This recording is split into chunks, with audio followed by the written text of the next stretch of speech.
ನಾವು fabric cut ಮಾಡೋಕ್ಕೆ ಮುಂಚೆ ಫೇಸ್ ಯಾವುದು ಬ್ಯಾಕ್ ಯಾವುದು ಅಂತ ನೋಡ್ತೀವೋ ಅಷ್ಟೇ ಇಂಪಾರ್ಟೆಂಟ್ ಏನು ನೋಡಬೇಕಂದ್ರೆ ಡಿಸೈನ್ ಆಫ್ ದ ಫ್ಯಾಬ್ರಿಕಲ್ಲಿ ಡಿಸೈನ್ ಯಾವ ಕಡೆ ಹೋಗ್ತಿದೆ ಅಂತ. ಸೊ ಅದೇ ಡೈರೆಕ್ಷನಲ್ಲಿ ಕಟ್ ಮಾಡಬೇಕು. ಸೊ ಇದು ನೋಡಿ, ಇದು ಬಂದ್ಬಿಟ್ಟು ಫ್ಲವರ್ ಪ್ರಿಂಟ್ ಇದೆ.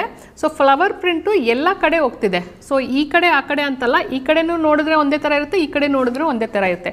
ಸೊ ಇದನ್ನು ಯಾವ ಡೈರೆಕ್ಷನಲ್ಲಿ ಬೇಕಾದರೂ ಕಟ್ ಮಾಡ್ಬೋದು. ನೆಕ್ಸ್ಟ್ ಬಂದ್ಬಿಟ್ಟು ಈ ಥರ ಜಿಗ್ಜಾಗ್ ಪ್ರಿಂಟ್ ಇದೆ. ಸೊ ಜಿಗ್ಜಾಗ್ ಪ್ರಿಂಟು ಹಿಂಗೆ ನೀವು ಫಸ್ಟ್ ಡಿಸೈಡ್ ಮಾಡಬೇಕು, ನೀವು ಈ ಡೈರೆಕ್ಷನಲ್ಲಿ ಕಟ್ ಮಾಡ್ತೀರಾ ಇಲ್ಲ ಈ ಡೈರೆಕ್ಷನಲ್ಲಿ ಕಟ್ ಮಾಡ್ತೀರಾ ಅಂತ. ಸೊ ಒಂದು ಡಿಸೈಡ್ ಮಾಡಿದ್ಮೇಲೆ ನೀವು ಸಪೋಸ್ ಬಾಡಿನ ಈ ಡೈರೆಕ್ಷನಲ್ಲಿ ಕಟ್ ಮಾಡಿದ್ರೆ ಸ್ಲೀವ್ಸು ಬ್ಯಾಕು ಎಲ್ಲ ಬಂದ್ಬಿಟ್ಟು ಇದೇ ಡೈರೆಕ್ಷನಲ್ಲಿ ಕಟ್ ಮಾಡಬೇಕು. ಸೊ ಫೈನಲಿ ಒಂದೊಂದು ಕಡೆ ಒಂದೊಂದು ಥರ ಇದ್ದರೆ ಲಾಸ್ಟಲ್ಲಿ ನೀವು ಹಾಕುವಾಗ ನೋಡೋಕ್ಕೆ ಚೆನ್ನಾಗಿರಲ್ಲ. ಸೊ ಇದು ಬಂದ್ಬಿಟ್ಟು ಒಂದು ikat print. So ikat print ಬಂದ್ಬಿಟ್ಟು ನೋಡಿ, ಇದು ಒಂದೇ ಸೈಡ್ ಹೋಗ್ತಿದೆ, ಇದು ಟಾಪು ಇದು ಬಾಟಮು. ಸೊ ಈ ಥರ ಬಂದ್ಬಿಟ್ಟು ಮ್ಯಾಂಗೋ ಡಿಸೈನ್ ಆಗಲಿ ಇಲ್ಲ ಡಮಾಸ್ಕ್ ಡಿಸೈನ್ ಆಗಲಿ ಆ ಥರ ಬರುತ್ತೆ. ಸೊ ಅದರಲ್ಲಿ ನಿಮ್ಗೆ ಕ್ಲಿಯರಾಗಿ ಗೊತ್ತಾಗುತ್ತೆ ಯಾವುದು ಮೇಲ್ಗಡೆ ಯಾವುದು ಕೆಳಗಡೆ ಅಂತ.